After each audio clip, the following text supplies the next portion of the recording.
Hello everyone and welcome to this week's episode of Pauper Ponderings. My name is Austin and as always I'm bringing you another pretty sweet Pauper brew. And as always I'm brought to you by The Mana Base. You can check us out online, www.themanabase.com, where you can find everything from Cube to Mine, Pauper to Commander to Altering to basically everything the average Magic player would like.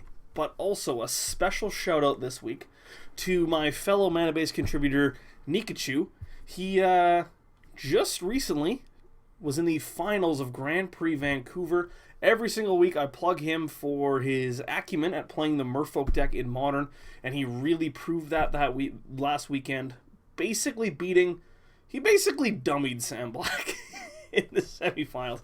Do yourself a favor, I'll put a link in the description of this video.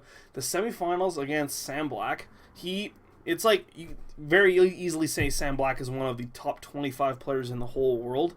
Jonathan Zajac puts a clinic on in the semifinals against him, playing Merfolk, which is basically a pretty underpowered deck compared to what Sam was playing. So good for John. He is a great player. Make sure you check out his content here on the Mana Base. Also his YouTube channel at Nikachu or youtube.com/NikachuMTG.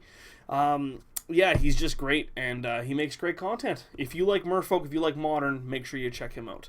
Now, this week, we are playing Lumberjacks. And again, I always forget the guy who sent this list in. Every time I always forget. But he did win $10 in FusionGamingOnline.com store credit. And you can use that towards anything in the store, whether it be a Pauper deck or a Commander deck or a Modern deck or whatever you want to build. Maybe you want to play some sort of random standard deck. Who knows?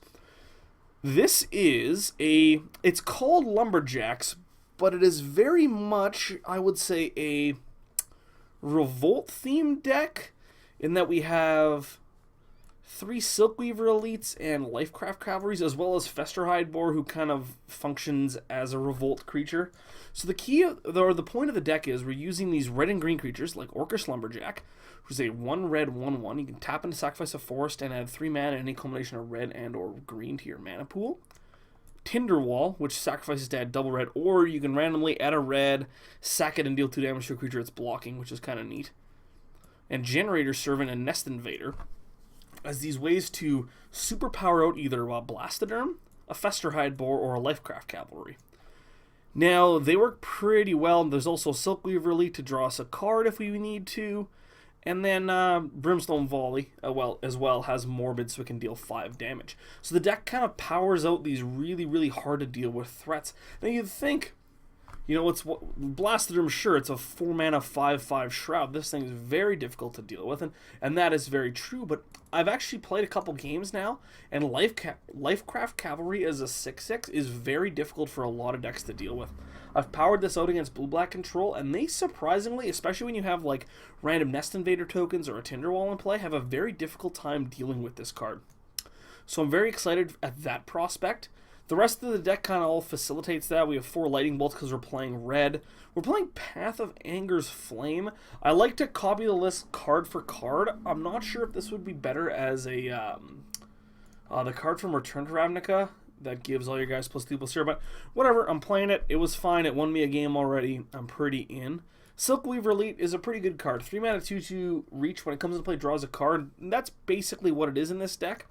It is pretty powerful. In terms of Blastoderm, obviously, turn 2 or turn 3 Blastoderm is going to be really, really tough for a lot of decks to deal with. And then Festerhide Boar just being a 4-mana 5/5 trample most of the time. In terms of our mana base, we're playing 11 forests, 7 mountains, good old Innistrad mountains and forests. And we're also playing 4 Ash Barrens and 2 Evolving Wilds. I think this is fine, but the fact that we're playing such a Revolt-heavy deck, I'd maybe want to see 4 Evolving Wilds and 2 Ash Barrens, but maybe that slows the deck down a little bit too much, and I can see that, and I am willing to trust the originator of this deck. If we go over to the sideboard here, we have 4 Electrickeries as opposed to our normal 3, which I'm pretty in for. 3 Pyroblasts and 1 Gorilla Shaman to deal with any sort of artifact decks we play against.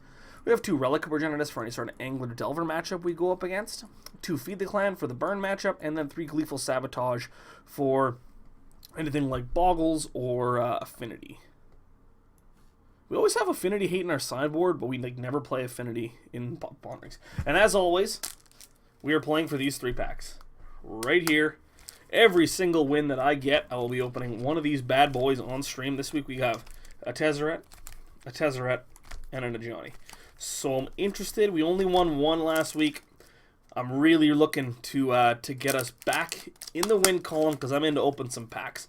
So thanks for watching this episode, guys, or thanks for watching this video, guys. Make sure you like, share, and subscribe to check out everything that we create here at The Mana Base, and check out our mother website, www.themanabase.com. And I will see you guys back here for round number 1.